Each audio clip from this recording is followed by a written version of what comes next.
Vision and brain bleed. How do I help my child? Sorry, I've got to fix this. I look like I have like 70s hair. Oh, it is storming out here. The winds are going probably about, I don't know, good 30 miles an hour right now. And it's my last day in Galashiels. I had a ball in Scotland though, so it was nice. Gonna do it again. Anyway, okay, I've done quite a bit on this before, Laura, and I'm going to see if I can find it when I have time. It's my last day here and I need to wrap it up. The reason I'm saying I need to find it is because I use it with my anatomy that I have at home. Okay, to understand vision and brain bleeds, okay, a lot of people think that the brain bleed has to happen right at the corpus callosum, right, and before it affects vision. But you have other things that are going on with a brain bleed. How heavy is it making the head, right? Do I have to lift my head to get into vision, right? That's the first thing you need to understand. And this is where I'm coming up with deviation charts. Like I have my CVI scale, but I'm coming up with, again, the movement needed. So in your son's case, he's got to move into position to see. And if we can all do that right now and just say we're here, move your head first and then see. Right? It takes a different type of effort, right? And that's what you need, right? And that's what you need to understand is that counter, and that's where the pubic bone strike has a lot to do with it, right? And then what you're also looking at, in your particular case, the brain bleeds at the frontal cortex. Now, this is interesting, and this is where I believe CVI comes into play. You have two sinuses in your frontal lobe. So these are both separate bones. You have your metopic suture that comes into play. And again, depending on when the sutures fuse due to the, again, the brain bleed, possible the microcephalies and all of that kind of stuff. But your frontal lobe sinuses are right here. Behind the frontal lobe sinuses are your ethmoid sinuses, and they go into the sphenoid. Now, the sphenoid sinus is like a little grape, but it's in the center of the head, right?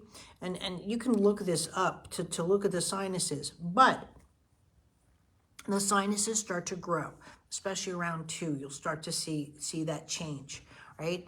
And they're going into that. So with the frontal lobe there, and so this is where I believe CVI really happens with kids that have frontal lobe seizures. Again, my son's infection, you had a brain bleed there, is that you're putting pressure into the forehead, right? The frontal lobe. And that pressure and that changes in pressure, right, rock the frontal sinuses and therefore rock the ethmoid sinuses, and they go behind. Like if I just take my finger here and just put pressure on my eye, I can't see you anymore, right? And this is the biggest mistake, and we've talked about it before with your son, that people make with CVI because they're not realizing it really has to do with the structure within the eye, I believe. If you look on the CVI board and you look at a lot of kids with CVI, right, they have big foreheads, right? And that's, I think, is part of the problem, is that any undue pressure on the sinuses creating this. So in his case too, this is one of the things you want to just rule out is like, does he have enlarged adenoids or anything like that, that it's creating additional pressures of clearing the sinuses that put pressure on the eyes. Okay, so that's more where I would be looking and ruling out within ear, nose, and throat, because again, let's say my airways are this big, right? When I have just this much of an irritant, no big deal. But if my airways are only this big and I have the same irritant, that's a lot different. Morning, Laura. This is for you, but you can replay it. So that's a lot different. So in his case, having the shallow area, and again, the intubation and stuff that you're working on and all of that, I would really make sure that there is no pressures within the nasal cavities from saline rinses and all that. But this is where you need to work with your ear, nose, and throat just to make sure that all of that is working within the frontal lobes, the ethmoid sinuses, then the sphenoid, and so forth, that are going to affect the ocular movements of all of that. And I think that's where the culprit is that you need to work on. You can do as easy as the swallow course or the head and vision course, but I would concentrate on opening up the movement within the frontal lobe area to see if that adds to his visual abilities, because I really think it's the strain off those epnoids that are causing the visual abnormalities. That's why some days we have vision and some days we don't, and people think, oh, that's CVI.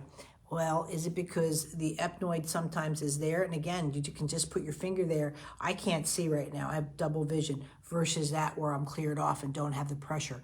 And that would be my first line of defense, at least to rule that out and understand that and go from there. And again, you're rewatching this, so let me know if that helps.